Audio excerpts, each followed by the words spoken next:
Ampuliriza omulungi, nkulamusaako era nenkwebaza gy'otuusaako engalo. Nate nkwaniriza mu katabo kaffe olugendo lw'obulamu n'essuula ey'13 nfuulibwa omuweesi. Nga tetunnagyesoga butereevu, kansooke nkujjukizeeko ku byali mu ssuula ey'12 nsisinkana mwami Keezaala. Muno mwetwalabira munnaffe Yozefu obaka weerimidde ng'afuuka mukwano gw'omulangira Mawanda ate bwe baasooka obutalima Kambugu, era nga yeeyambisa enkolagana eyali wakati wa bombi. Munnaffe tumulaba ng'obulamu butandika okumugondera, omwali obutakyabaako kalimo konna kaakola, mpozi okulambulanga obulambuzi ewali abakola. Mu kulambula kuno yatwalibwako ne mu mpuku ewaali abaweesi, era eno gye yasisinkana omusajja omukaddekadde eyali alina obuzibu mu kuwulira. Yafaanana ayagala okutandikawo enkolagana ne mwami Keezaala ono, era naye n'afaanana kino ataakirinamu buzibu, era n'amuwandiikira n'ekisiriza ku jjambiya ng'amutegeeza nti n'enkeera akomewo munnaffe kye yatuukiriza. Wabula tusembayo oluvannyuma lw'obukoowu obungi obwali bwetabiseemu n'ebbugumu nga munnaffe asazeewo adduke mu mpuku, era kye yakola. Ndowooza nkujjukiza bulungi. Kankusaba onzikirize nsimbule wano wennyini nkwongereyo n'essuula ey'13 nfuulibwa omuweesi.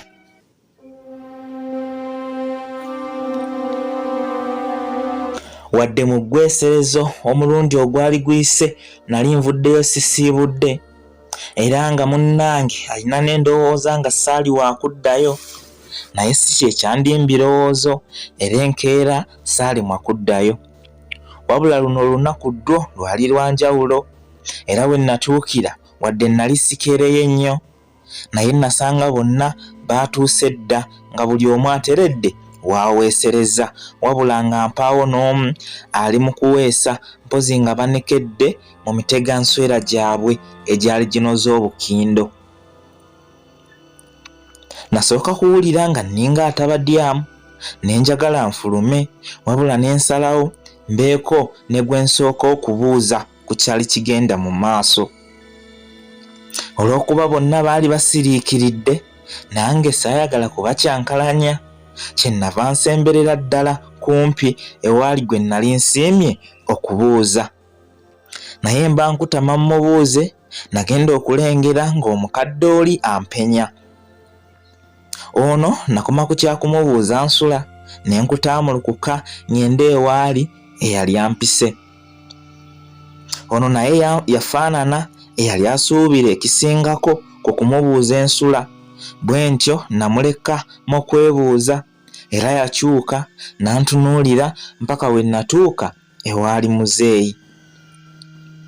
Yanzigirayo ekiti ne ntuula kumpi n'okumuliraana, naye nali sinnamubuuza nteekateeka, kuba n'engeri y'okumubuuzaamu nali sinnagirowoozaako. Wabula naye yandaba nga nfaanana asobeddwa, kyeyava afuna ekisiriiza nate abeeko kyantegeeza. Olw'okuba nali njayaana okumanya kyayagala okuŋŋamba, saamulinda kumala kuwandiika nti ampe nsome, bwe ntyo ne mudda mu mugongo ng'ennyukuta gy'awandiika nze gye nsoma. Wabula nga nkyali mu kukola bwe nti, naye ng'akyali mu kukankana bw'awandiika, era nga sinnafuna bulungi kinyusi mu nsonga, nagenda okuwulira engalo ezaaniriza kwe kwekanga nga bwe nnyimusa omutwe gwe nali nkutamizza okusoma obubaka bwa mwami Keezaala. Okutunula ku mulyango omukulu oguyingira mu mpuku, amaaso nagatuukiza ku Nnaabakyala eyali awerekeddwako abakungu abatonotono era nga n'abakuumi abatali bangi bali kumu naye. Omu ku bampembe ng'amaze okwogerako eri ffenna yasaba ow'okuntikko naye ayogereko gye tuli, naye ono eyasooka bwe yamalira okwogera kwe nange nali mmaze okutegeera ensonga enkulu eyali egenda mu maaso awatali wadde okubuusabuusa. Nga tannaba kulangirira muweesi eyali anywedde mu bannaakendo, Nnaabakyala yasooka kubeebaza bonna wamu obutatiirira nsi yaabwe ne bakola emirimu egijjudde okusoomoozebwa awatali kweganya. Oluvannyuma yasoma amannya g'abaweesi bonna ng'ayongera okubasiima, wabula ekyanneewuunyisa kwe kuwulira nga n'erinnya lyange lyogerwako, wabula nga ligattiddwa kumu n'erya mwami Keezaala omukadde gwe nnali naakamanyira ennaku 3 zokka. Okubeera ku lukalala luno kyandekera kwewuunya ngeri gye nnali nalutuuseeko. Wadde yali ammanyi naye nali mbuusabuusa nti ennaku 2 ezaali tezijjudde na bulungi yali andabyeko gye baweesereza era n'azuula n'okuzuula nti nali nfuuse munne w'omukadde ono. Osanga sandyebuuzizza nnyo byakumbobbya mutwe singa ekiwandiiko kwe yali asoma yali akiwandiikiddeko wano oba singa yali ayogera kuva mu mutwe gwe, naye ku bibiri tekwali na kimu, kati okwewuunya kwali kuteekwa kumbeeramu. Nga mmaze okumanya bwe ssaali wakufuna kuddibwamu kuva mu nze, nasalawo nsooke ngoberere ebyali bigenda mu maaso, era mu baasiimibwa ak'ensusso munnange ye yalya bonna akendo oluvannyuma lw'okuweesa engule eyali esamaaza buli agiraba. Abalala abaasiimibwa kwaliko Mbidde eyali yeekazaako erya Kibojjera ku Lwazi eyali awo yaweesezza engabo ey'enjawulo ku ndala, kw'ossa n'abalala 4. Bano bonna baaweebwa ebirabo eby'enjawulo okubasiima, omwali embuzi n'ebirala. Nga baabulira ekifo, Nnaabakyala yandagira okumugoberera era nasooka kutya anti bulijjo bakuyita embuga si buganzi. Naye olw'okuba ogwange gwali gwa kukola kindagiddwa bwe ntyo nagoberera. Naye wadde nali ntidde naye ntunula ye yali teyeeraliikiriza, era olwamala okumussaamu ekitiibwa n'anzigirayo ebbaluwa mu nsawo ye ey'olubugo n'aginkwanga. Awatali kulwa nagisumulula ne ntandika okugisoma, era mukadde kano yali yakayitako olunaku lumu okuva lwe yali ewandiikiddwa. Nagenda okugimaliriza nga ntegedde nti munnange mwami Keezaala ye yali yagiwandiise, n'agiweereza Nnaabakyala ng'amusaba nzikirize nfuuke omu ku baweesi be. Anti mbu ng'oggyeko obwagazi obungi bwe nalina mu kuyiga, n'okuyiga nali nayigako dda, era nga mbu mu kaseera kano nali mbulako si kinene okufuuka omuweesi atendwa.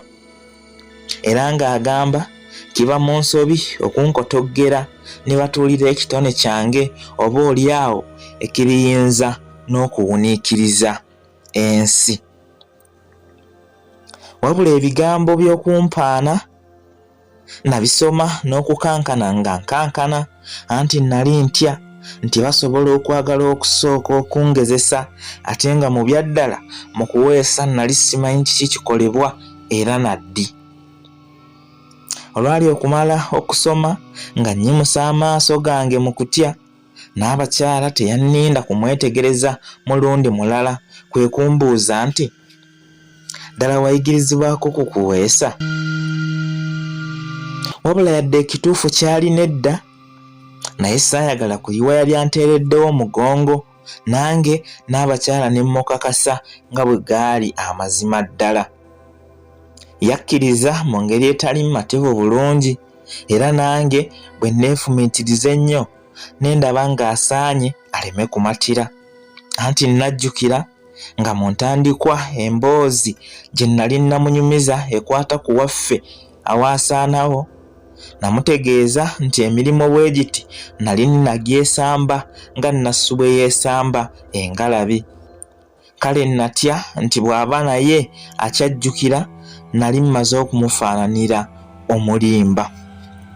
Wabula ate ye okwemulugunya kwe tekwali ku bye nnali namunyumiza, era kirabika yali yabyerabira. Wabula yali yeewuunya era nga yeebuuza nti ku myaka emito gye nalimu we najjira kyali kisoboka kitya okubanga nali ntandise okuyigirizibwa okuweesa. Era ekibuuzo kino nga kiri mu kummiza amangota, Mukama eyasuula omuti ewalako ye yannyamba. Anti nga sinnamuddamu, ate ebirowoozo yabizza ku muti ogwali gugudde.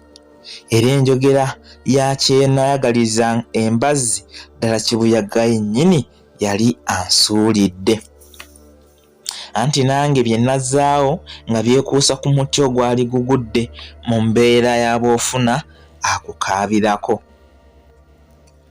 Ngadda ewali wagudde omuti yalagira mpeebwe ebyambalo by'abaweesi bye neetaaga okukola obulungi omulimu gwange. Era yali alagiddwa bwe yambuuza ebirala bye neetaaga ng'oggyeko ebyambalo, ekyokuddamu kyambula, kuba ku byetaagisa talina kirala kye mmanyi linnya ng'oggyeko ennyondo. Era eno ye yalugwamu, kuba nagyogera kyenkana emirundi nk'esatu, ate nga ngisabisa buvumu na bukugu bwe saalina wadde akajiiko. Wabula nga bwe bagamba nti omukalokawo tajja busera, nange bwe ntyo bwe neeyambisa obutamanya bwange ate okuba nga ajereegerera. Anti nalaba amannya sigamanyi, kwe kumugamba nti gwe leeta byonna by'olina, kuba nkimanyi eby'omulembe bye twakozesanga gye nava wano mpaawo kye mulina. Era bwe nkugamba amannya gaabyo oyinza okubulako ky'otegeera. Naye gwe leeta muyinza okuba nga mulimu ebyefaananyiriza mali gakozesa ku ebyo. Anti okimanyi bw'ogenda ebulyambwa ate nnaakola ki? Nga bwaddako n'emabega yantunuulira nga ddala ndabika bukugu bwereere olw'entunula yange eyali ejjudde amampaati, era namulowoozesa nti mpaawo kiweesebwa kye sisobola kuweesa.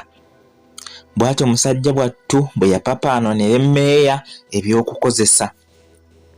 Mu kudda yadda na bingi, era olw'okuba nali nfunye obukugu mu kwerimbika mpaawo kye natiisa maaso, era byonna nabikwatako, ebimu nga bwe mbinyeenya era nga ddala abuusabuusa omutindo gwabyo.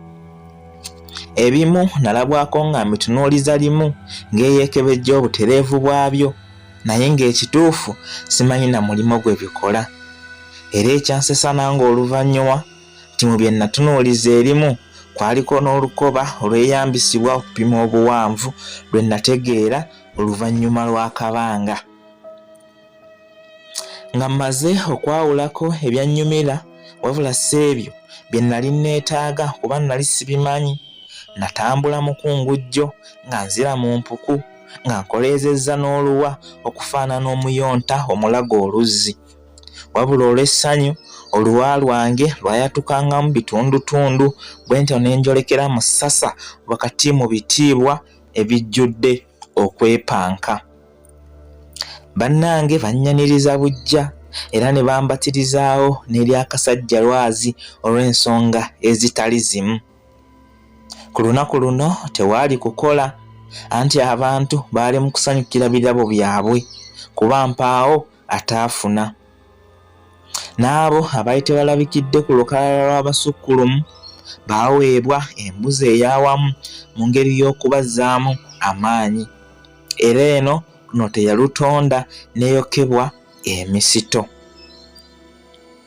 Engeri gye Kataali Kabuzibuzi 17 abaali bagiweereddwa baali tebagiyinza bokka, era mpaawo yali ayagala kulya gwe baagikisa.